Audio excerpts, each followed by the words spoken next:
விறுவிறுப்புக்கு பஞ்சமின்றி நடைபெற்ற மதுரை அவனியாபுரம் ஜல்லிக்கட்டு போட்டியில் திருப்பரங்குன்றத்தைச் சேர்ந்த மாடுபிடி வீரர் கே கார்த்தி 19 காளைகளை அடக்கி முதலிடம் பிடித்தார்.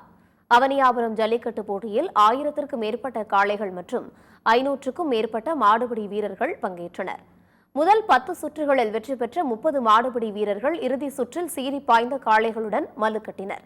இதில் மதுரை திருப்பரங்குன்றத்தைச் சேர்ந்த கே கார்த்தி என்ற வீரர் 19 காளைகளை அடக்கி முதலிடம் பிடித்தார்.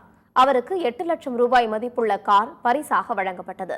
15 காளைகளை அடக்கி 2ஆம் இடம் பிடித்த திருப்புவனத்தைச் சேர்ந்த குன்னத்தூரைச் சேர்ந்த அரவிந்த் திவாகருக்கு இருசக்கர வாகனம் பரிசளிக்கப்பட்டது.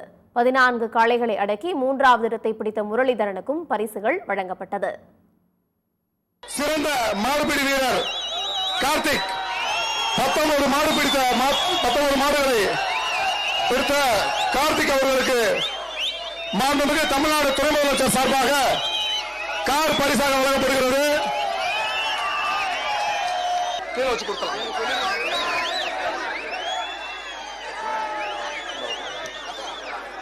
சிறப்பாக இந்த அழகான ஜல்லிக்கட்டை சிறப்பாக தொகுத்து வழங்கிய அவருக்காக சிறந்த மாடுபிடி வீரருக்கு வழங்கப்படுகிறது.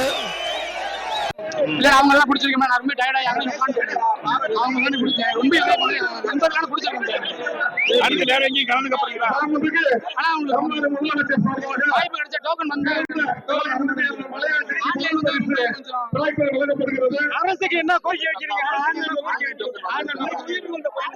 உயிரிழந்த பயணம் மட்டும் அவங்க குடும்பத்தை இழப்பீடு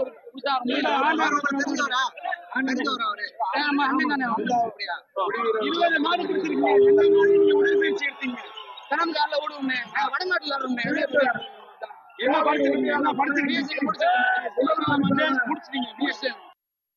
அவனியாபுரம் ஜல்லிக்கட்டு போட்டியில் மார்பில் மாடு முட்டியதில் நவீன்குமார் என்ற இளைஞர் உயிரிழந்தார்.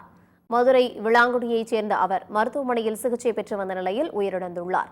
ஜல்லிக்கட்டு போட்டியில் மாடுபிடி வீரர்கள், மாடுகளின் உரிமையாளர்கள், பார்வையாளர்கள் என மொத்தம் 45க்கும் மேற்பட்டோர் காயமடைந்தனர்.